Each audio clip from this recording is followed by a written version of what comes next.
Hey, welcome everyone. Good morning. We're going to just wait another minute here or so to let people trickle in. My name is Daniel Moyer, and today what we got for you is harsh environments training. I think it's pretty apt training to do here on a December morning. If somebody can go ahead and just pop in into the Q&A chat. You can hear me, you can see me. A couple housekeeping items for this training is that everybody is going to receive a copy of this training, a recording of this training at the end of the training session. All right. Thank you, Peter, for putting there in that I can see and hear me. One thing I thought that would be kind of fun is if anybody wants to put into the chat what the forecasted low temperature is for tonight for their area. And what we'll do is we'll see who the winner is. Whoever can get in this honor system here, whoever has the coldest temperature forecasted for tonight is going to win. And I'll see if I can send you out a prize or something, or just maybe kudos to you. But that's the point here, is that we're talking about cold weather, mainly cold weather. We're going to touch on high temperatures. We're going to touch on humidity. We're going to touch on altitude. But really the point of this training is that lithium-ion batteries of any manufacturers don't do good in cold, below freezing temperatures. So let's go ahead and pop it into the chat. What's your forecasted lowest temperature for tonight? And we'll see who we can pick a winner, and I'll see what I can do to get a prize out to somebody. David, I see that you just raised your hand. I will note this, that there's no way for me to unmute you.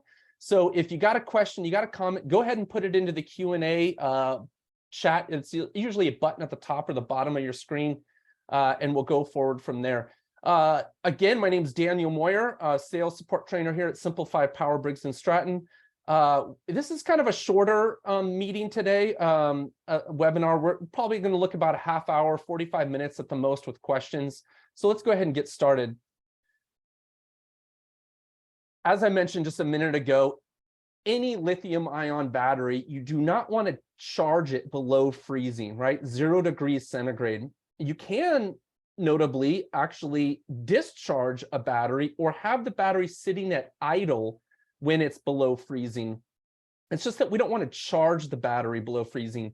And my co-trainer Nathan Heston he's better at explaining, the exact chemistry and lithium-ion crystals and exactly what happens. So I'm not the expert on the chemistry, but he has run this training before, and you can look at some of our previous ones and take a look at some of that more in depth of the knowledge. It is essentially what I understand is that you will damage the battery if you charge a lithium-ion battery, any chemistry, any manufacturer, below freezing. So keep that in mind as we're going through this talk. We're going to talk about how to mitigate that risk, and I think it's going to be a much more common topic, especially as we start to see battery energy storage systems being installed in other parts of the country that haven't historically seen the growth of energy storage systems. In Minnesota, in your Montana, in your Northeast, your Maine. So if you can't put the batteries in a garage, which a lot of AHJs are now requiring, that if you are going to put a battery in a garage, in a basement, inside of a home, there's more restrictive, there's restrictions on that, right? Do we need to have a 9540 certificate? Do we need to have drywall, X-rated drywall in the garage? Do we need to have heat detectors? Do we need to have parking bollards? So a lot of installers now are looking to put battery energy storage systems outside, whether in a separate structure, whether hanging on the outside of the wall. Well, that poses a problem when we start to get into northern climates or high altitude climates that are very cold. And so we're going to take a look at some of the solutions that we have here at Simplify Power, Briggs & Stratton. So again, charging below freezing poses a problem, but you can have the battery at idle or discharging at a little bit wider range, down to -4 Fahrenheit. Yeah, Daniel, and if I could real quick. Yeah, Chuck, so Chuck is here with us. Chuck is another one of my co-training here. Go ahead, Chuck. Yeah, and the trick with the lithium in charging at cold temperatures is that it actually starts to form what's known as dendrites. Thank you. We have dendrites in our brain. They look like branches. And so if you imagine in this battery, you start to form these lithium icicles or dendrites. The problem isn't necessarily the formation of the dendrites, it's the damage that occurs to the cells from the dendrites. So you've got lithium in an electrolyte, it's malleable, but when you form dendrites, they're hard, like little lithium icicles. And those can actually perforate parts of the cell, making it so that you lose the charging capacity of that cell again in the future. So the trick is don't charge when they're freezing because you will damage them so they cannot charge again. Thank you for explaining that in a more scientific way than I attempted to. Thank you, Chuck. And notable that when you are having a battery sitting idle, that the temperature range is wider. So why does that matter? Imagine you have an off-grid cabin up in the woods by the lake, and you're not there during winter, right? You're only there during summer. That's okay, right? Because you're just having the battery sitting there idle. And the simplified batteries hold their charge for a long time, right? They have a very low self-discharge rate. So we got the off-grid cabin, right? We're going to drain our water pipes. We're going to turn off the charging on the batteries, and we're going to lock up that cabin. So we're not charging the battery over winter. That doesn't matter because the battery is going to hold its state of charge, lose less than 1% per month. And then finally, when we come back in summer or spring or whenever we're back, we can go ahead and recommission the system and know that the battery still has a good amount of charge left in the battery, and it hasn't been damaged because even if it's sitting idle in that freezing temperatures, we're okay. So a couple batteries that we offer. One is our Phi battery. And our Phi battery that you see here on the picture is one of our bestseller batteries because it's great for drop-in lead acid replacements. So you got an existing system, maybe with a Magnum, maybe with a Schneider, maybe with an Outback or whatever the case may be, you got lead acid batteries. You can pull those lead acid batteries out and drop in our Phi non-communicating lithium ion batteries, LFP, lithium iron phosphate batteries. And so it's important to note that the battery itself, does not have an internal battery management system that's going to be able to communicate up to that piece of equipment and tell it that piece of equipment that it's getting cold, and please either ramp down my charge rate or stop charging me altogether because I'm too cold. With the standard Phi battery, we have to be sure that the temperature control is up to the customer and the installer, right? We have to use, and we're going to talk about this, use temperature things like like Victron. A Victron charge controller, for example, has the ability to monitor ambient temperatures and then stop the charge rate. Whereas the amplified battery, which I'm going to show you here in a second, can internally communicate this temperature up to that piece of equipment. So when we're thinking about our Phi here, it's make sure that we have some protection that's external to the battery. Now, with the amplified battery, like I mentioned before, we're measuring, the battery itself is measuring its internal temperature, and that's able to then transmit up to that piece of equipment and let that SMA, let that Solarc, let our new inverter know that it's getting too cold. Let's go ahead and ramp down our charge rate and not damage the battery itself. The important thing here to note is that the Victron and other pieces of equipment, they're measuring ambient temperature. And so if the ambient temperature drops below a certain threshold, let's say 0 degrees centigrade, it will stop charging the battery. Well, ambient temperature isn't necessarily reflective of what the cell temperature is. Now, internal to this battery, any battery, it's going to be generating its own heat due to the resistance of the battery.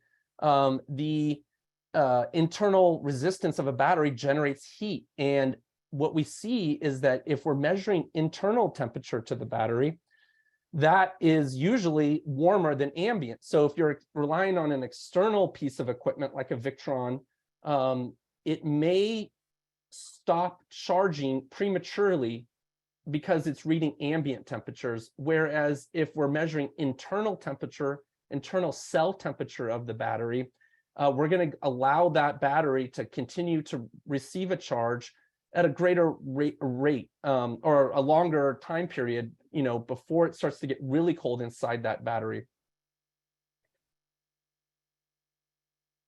So you see this picture here on the right, and this kind of is going back to what I was just kind of explaining, is that the temperature outside here in this this field here is going to be a lot colder than inside that power shed. The temperature inside that power shed is going to be colder than the temperature inside of a battery. So we want to be considering what the internal battery temperature of that battery is, and that's what's going to be communicating to the piece of equipment that it's either too cold or it's warm enough to accept a charge, rather than the actual installation site. So it's important to understand that if we have a situation where there's no, we're using our standard 5 batteries, let's go ahead and consider using something that's measuring ambient, because that's what we got.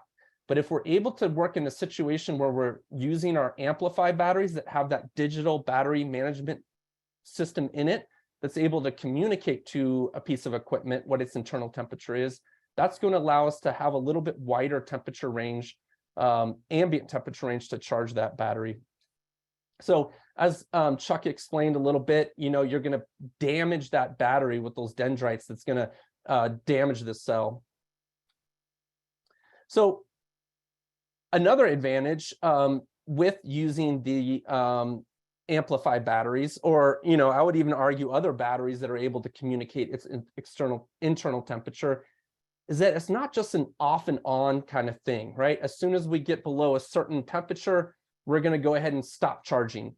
Well, with the Amplify, it's actually more of a gradual reduction in its charge rate. So you can see on the picture on the right there that as the ambient temperature or internal temperature of the battery starts to lower, the charge rate lowers. And at some point, when it gets below a certain degrees, it's going to actually cut off all charge rate completely.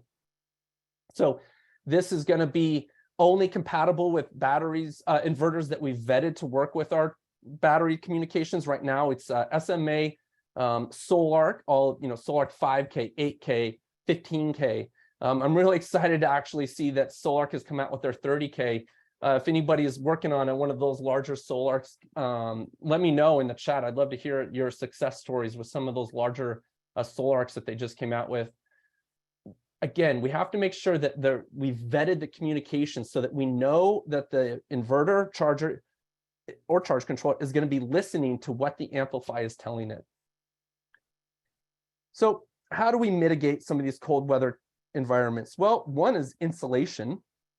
There are our Boss cabinets, Boss 12, Boss 6 cabinets that are 9540A rated, 9540 rated, and you can put them outside. It's essentially a giant steel cabinet. So if you think of a giant steel powder coated cabinet, well, that's a huge heat sink, right? And it's going to transmit heat through conduction in and out of this battery cabinet. So what we want to do is insulate the batteries from the cabinet itself, right? So we can put battery insulation pads underneath the battery so it's not sitting on this cold metal shelf.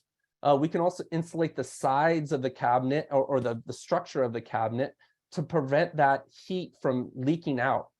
Inside of that battery cabinet, right, we can mount a Solarc, we can mount a Schneider XW Pro, we can mount our new inverter.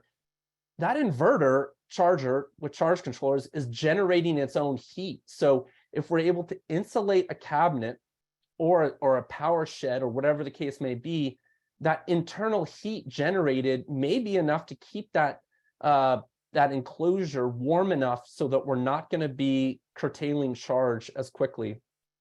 So keep that in mind. If you got a situation where it's just temporary and maybe you're in an environment that you're not used to freezing conditions. I'm thinking of places like Florida that only get occasional frosts.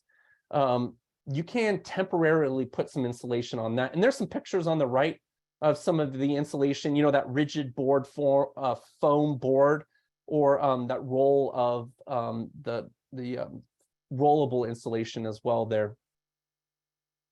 So we've tried insulation. We know we can insulate, and we're relying on the internal heat generated by the batteries, generated by the inverter charger, but we're still getting cold. What we have to think about now is some sort of direct heating source. And what you see there are these heating pads. Essentially, what you're seeing there is the orange is the heating pad, the simplified battery on the left there, and then that's the cabinet. That's the powder-coated steel cabinet that I was just referring to. So you can, it's a little hard to see, but you can kind of see we got a roll of insulation here, right? Because we're not going to put that heating pad right on that cold metal heat sink. We're going to put some insulation down. We're going to put our battery warmers down.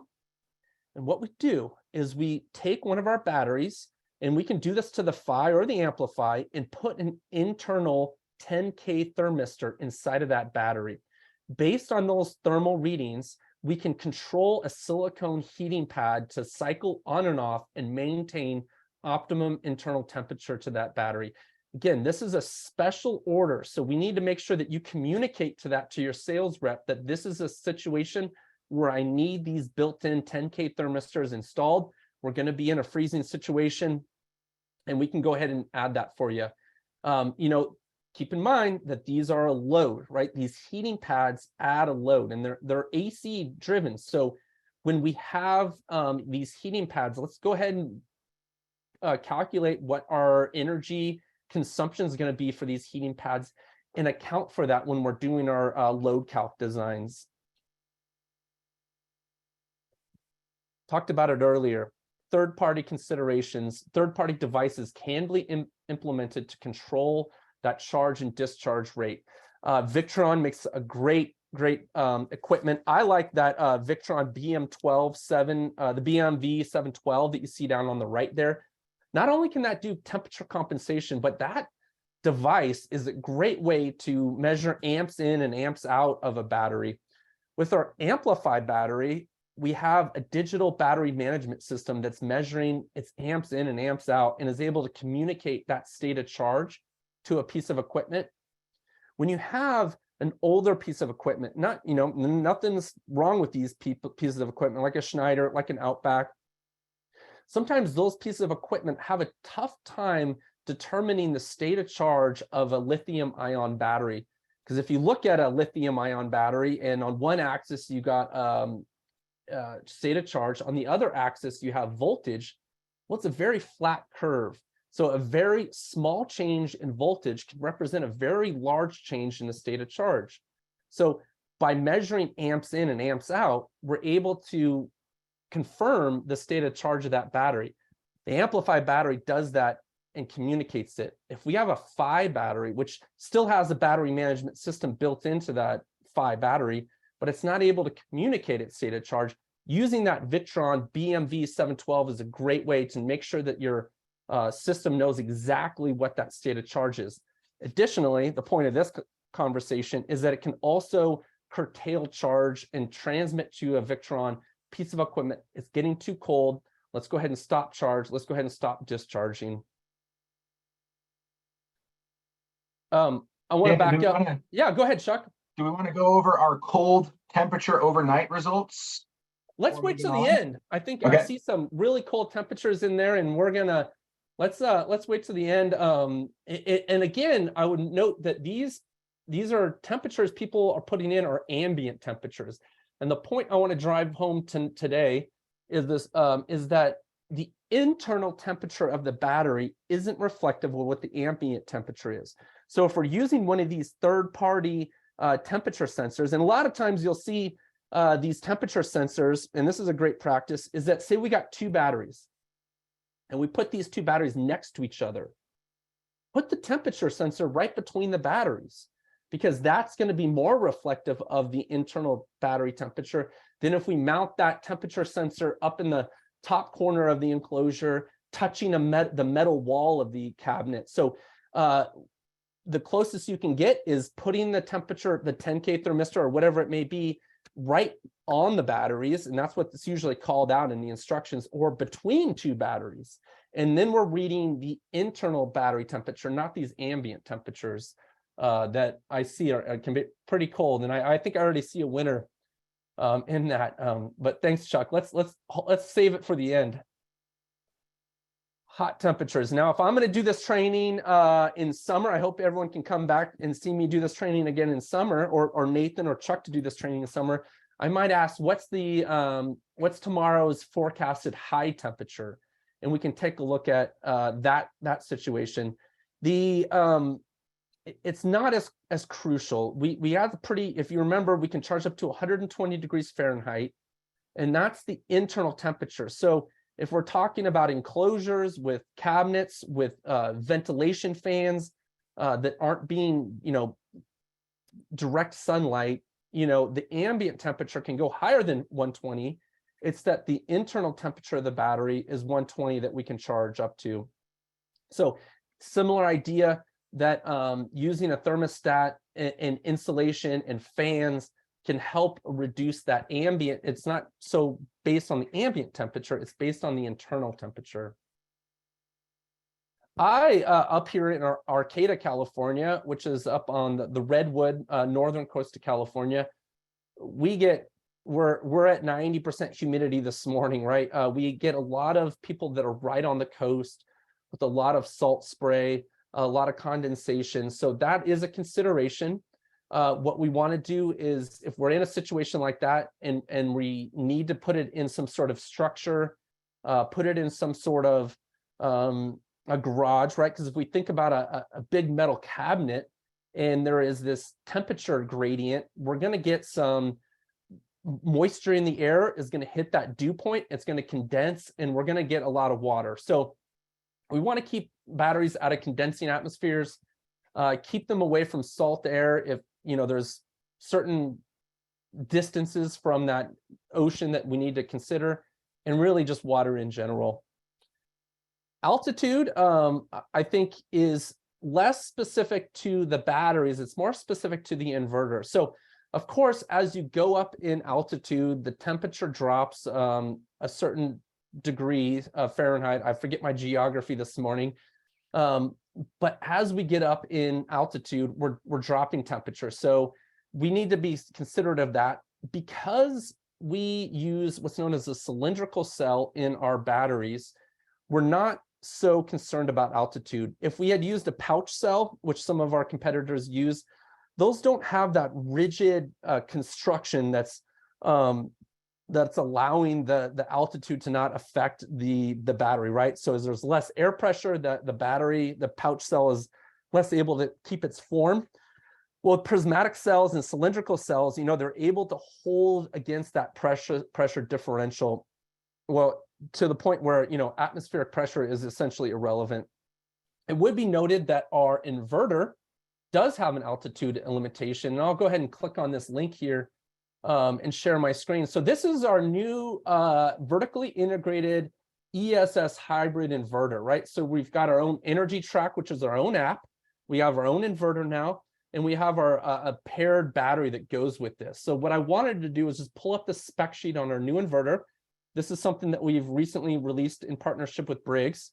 But let's go ahead and scroll down. There's a lot of stuff in here. And what I'm looking for is environmental considerations. And I can see here that the operating altitude of this inverter is 4,000 meters. So right around 13,000 feet.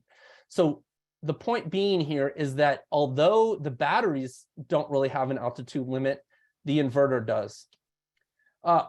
I'm so excited to see that all of these, especially up here in Arcata, which is kind of along the 101 coastal Lost Coast Highway, I see a lot of people passing through town in these Sprinter vans, in these Dodge vans, and a lot of people are doing these kind of expedition mobiles, and there's such a great culture around these kind of van conversions, right? It's not just the old RV anymore, although that is a pretty nice Airstream here in the picture. Victron, Again, I'm plugging Victron here. I don't work for Victron, or they don't pay me, but Victron makes a lot of great mobile application parts. And I've noticed it's very popular in this whole van conversion. If somebody has a van conversion, I'd love to hear about it in the Q&A. But essentially, you need a battery. And we have batteries that fit great. We have our Phi 1.4, which is housed in an ABS plastic case, which is a little different than the metal case that we have on our Phi and Amplify batteries. It's a little bit more corrosion resistance, which I should have noted there in the salt spray, but these batteries make a great use in mobile applications. They have a breaker that can be turned on and off. So when you're installing them, you can get them all squared away. The Phi 1.4 has a slightly smaller form factor, which helps it fit into some smaller spaces that you usually find in some of these van conversions. It would be noted that we don't, test them to these vibration resistant standards as we're an automotive battery, but we have done a lot of testing with the Department of Defense where we use these batteries in very extreme environments, high vibration, high shock, high temperature environments, and we were able to pass. Again, I see somebody raising their hand. Unfortunately, I can't unraise your hand. Go ahead and put whatever question or comment you got into the chat, and Chuck is going to be sure we go through that here at the end. We're moving right along. Again, I hope to end it here in about 30 or 45 minutes with questions. So what I want to do next is just talk a little bit about our testing. Our battery has actually endured more testing either in labs, third party, than any other lithium iron phosphate battery and lithium ion battery in the market. We continue to test. We have this right here in this picture is a picture of our testing lab down in Oxnard, California. And we're able to simulate, a lot of real world conditions. And we've done third-party testing such as UL 9540, 1973, and 1642. And I'm going to explain what some of those are here in a second.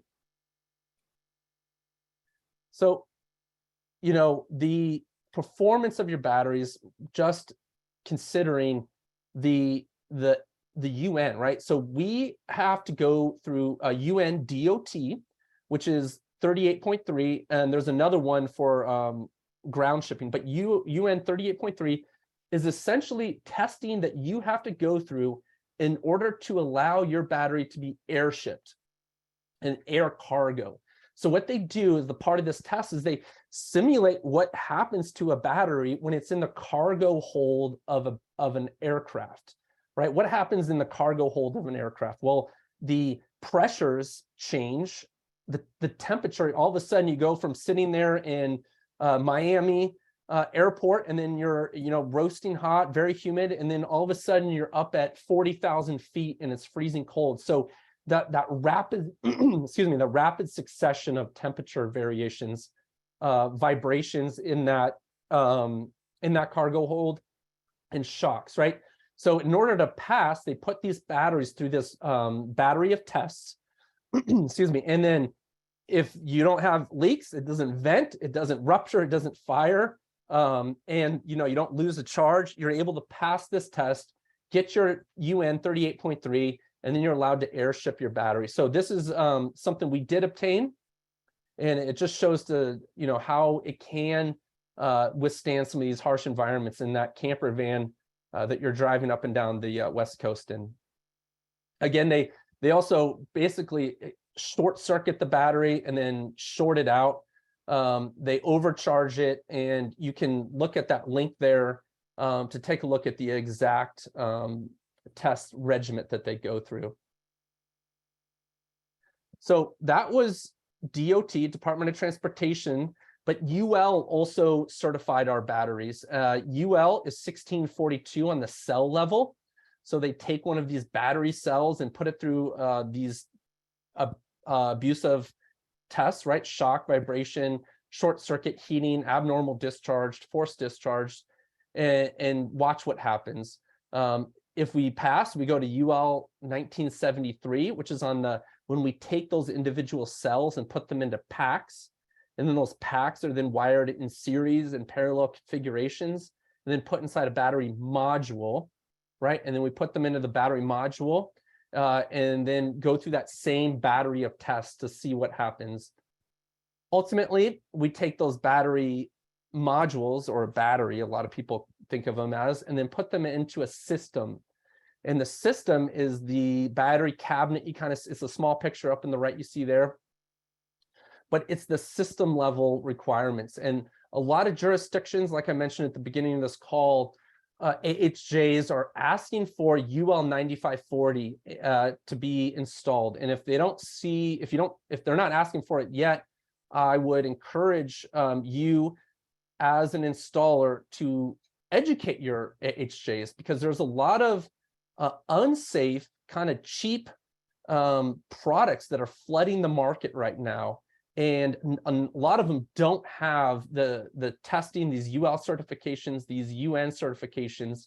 So as an installer that's out there in your neighborhood, it's up to us to make sure that what's going in our neighborhoods is safe. And one way it's safe is that if it holds these UL certifications. So if your AHJ is not asking for them, educate them, please, and do us all a favor, do your community a favor, and make sure that they're enforcing these UL requirements and know that we're able to meet them when it comes time. I don't want to go, there's a lot of stuff on this slide. Essentially, this shows the hierarchy of how those tests performed. We start at the cell, we move up to the module, we go to the unit, and then we go to the installation test. So I talked about UL 9540. That's the certification. Well, UL 9540A is not a certification. It's actually a test. What they do is they take one of our battery cabinets with an inverter, a whole system. We send the whole thing off to UL, and they force one of the battery cells inside of one of the battery modules inside of a larger system into thermal runaway by forcing it with a heating wrap. And then they watch what happens, right? What happens is, in our case, it just kind of self-extinguishes. It didn't have that propagation, the unmitigated propagation, where one cell lights off another cell, lights off another cell, one battery module lights off another battery module next to it. So using the 9540A test, what that does is it informs the 9540A certification. So the 9540 is reflective of what happened in the test, the 9540A. So does that mean we need sprinklers? Does that mean we need internal fire extinguishers in our battery? Does that mean we need deflagration radiuses?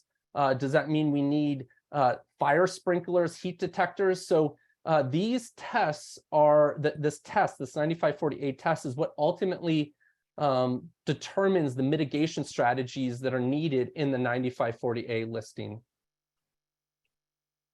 We're going to wrap it up here. I'm doing pretty good on time, probably going much faster, so we can take a little extra time here at the Q&A. With Briggs & Stratton, we're able to leverage a lot of the Briggs IT. Briggs & Stratton has been around for over 100 years with power production. It's got great brand name recognition. So as we're going forward with our launch of our new ESS and of our new batteries, we're able to leverage some of Briggs & Stratton's resources. Actually, we're able to leverage them all, but what we found very valuable was the Power Academy. So there's a couple ways to get to the Power Academy. And what this is this is an online training portal. You can either go to that URL you see there, you can text learn to 33988, or you can get your phone out right now and just click that QR code. On the Power Academy, there are a lot of self-paced trainings. There's a lot of resources, and anybody can sign up for this. You don't have to be a Briggs & Stratton dealer. You can go ahead and just log in on here and start to learn more. Additionally, they got a lot of great standby generator information. And I like to think of generators and energy storage systems as complementing each other, right? So imagine we have a battery system and we have solar. It's the middle of winter. It's cloudy out. It's a big snowstorm, well, what we can do is, and the batteries are starting to die, we can start that generator, charge up those batteries relatively quickly, and then shut that generator off and save fuel, save runtime. I worked at Sunfrost, which is an old DC refrigeration company for years, and generators, have always been part of these off-grid systems. It's always been part of the mix. So when we're starting to move into this new kind of grid-tied energy storage systems, we shouldn't ignore the fact that generators are a way to really complement some of these energy storage systems that are even grid-tied.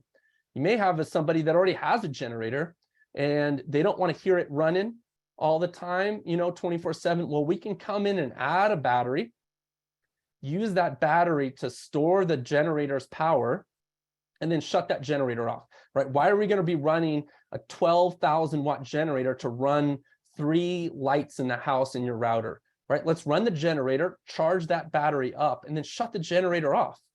That way we're saving runtime on that generator. A lot of generators are warranted by runtime. We're going to save our fuel, and then we're just going to have that peace and quiet using our battery. Maybe the home doesn't even have solar. We can use the generator again as our charging source in that off-grid situation.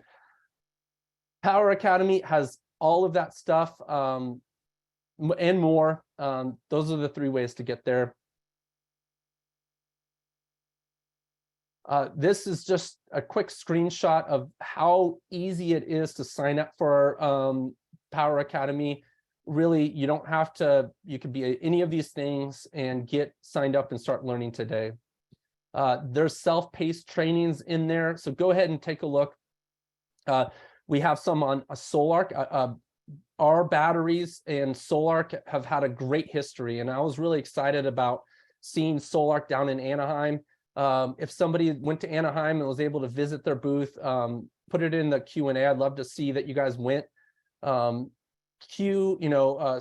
hit the market with this amazing product, right? It can AC couple, DC couple. It has the 2-wire generator start, and it can work with a lot of different batteries, including ours. And our new inverter, that one I showed you in the spec sheet, can do all of those same functions. In addition, it has rapid shutdown built in. So we're seeing in the market a lot of these fully integrated energy storage systems where it's one inverter, one battery, one energy track or app, all from one company. And that's what we got going now. That means one tech support call, one warranty call, one user manual, right? Back in the day, what would we do? We would get somebody's battery, we would get somebody else's inverter, a Magnum inverter would get somebody else's charge controllers, Midnight Solar charge controllers. So by putting it all into one vertically integrated system, we're simplifying it, and we're allowing a lot of people in the industry that don't have that history of cobbling together all these parts and pieces into one vertically integrated system. And we're next week, Chuck is going to be talking a little bit about that. So if you haven't seen some of our upcoming trainings, check out our website for some of the training calendars. We also have, if you're out there currently installing our batteries, I would encourage anybody to join our Elite IQ Installer program. What we're going to do is put you on the maps, allow you to get cash back. I'm going to send you some swag. You get some upper level tech support, although anybody who calls in our tech support is going to get great tech support calls. But what this is to help drive business towards you, help you succeed in your business, and help us distribute more batteries. So if you're out there installing batteries, please consider signing up for the IQ program. There's the QR code to apply to the program. Or if you want, simply email me, training@simplifypower.com. So again, some of the takeaways of today's talk is really understanding that you don't want to charge any lithium ion battery below freezing. We want to understand that there is a temperature gradient between ambient temperature that's outside and what the internal battery temperature is. And if we're going to curtail charge because of temperature considerations, let's try to get the internal temperature of the battery, because that's going to allow us to charge as long as possible If we're looking at just ambient, we might curtail charging before the batteries actually reach that temperature that they're no longer able to accept charge. We talked a little bit about altitude, and that's not very specific to our batteries because of our prismatic cells. I mean, our cylindrical cell form factor or prismatic. It does affect pouch cells, so keep that in mind. Talked about some of our testing that we've gone through, some of the UN and UL. So with that, that was a lot I packed into 40 minutes. And I appreciate Chuck being on the line earlier and explaining the chemistry behind why we don't want to charge the actual lithium dendrites, right? Or lithium icicles. And I'm thinking of lithium icicles hanging on my Christmas tree at this point. So with that, Chuck, who is the winner of our cold temperature challenge? Yeah, we got a lot of people with cold temperatures. I have to admit my Celsius to Fahrenheit conversions aren't from the hip, so I did some Googling, but it does look like Billy at -4 in Montana tonight will have the coldest overnight conditions. So congratulations, Billy. Stay warm out there. Yeah, and we assume Billy is -4 degrees Fahrenheit is what you're saying there. Yeah. Okay, got it. Yeah, so yeah, that I'm at 34 degrees here, right on the Redwood coast. So yeah, we'll see what we can get Billy as a prize here. So anyway, what other questions have we got today, Chuck? We had another question about the heating pads and what their typical draw from the battery would be.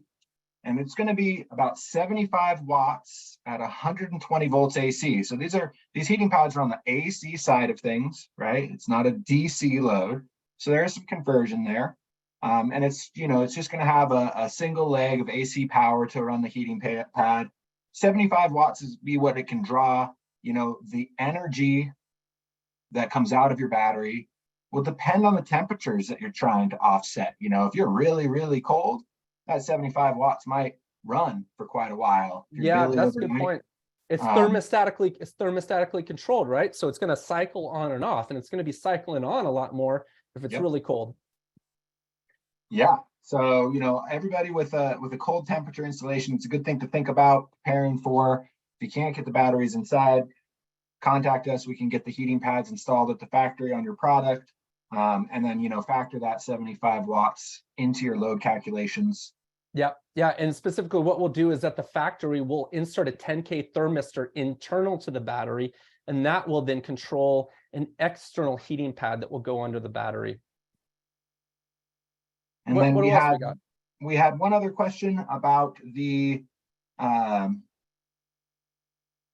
advertising materials, James.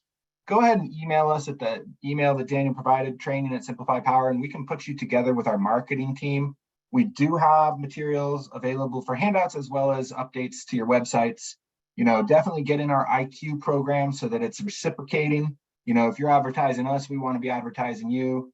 And Absolutely. Yeah, so shoot us an email and we will get you in touch. Yeah, we have a whole website or a site on our website where we can offer you all the images and stuff.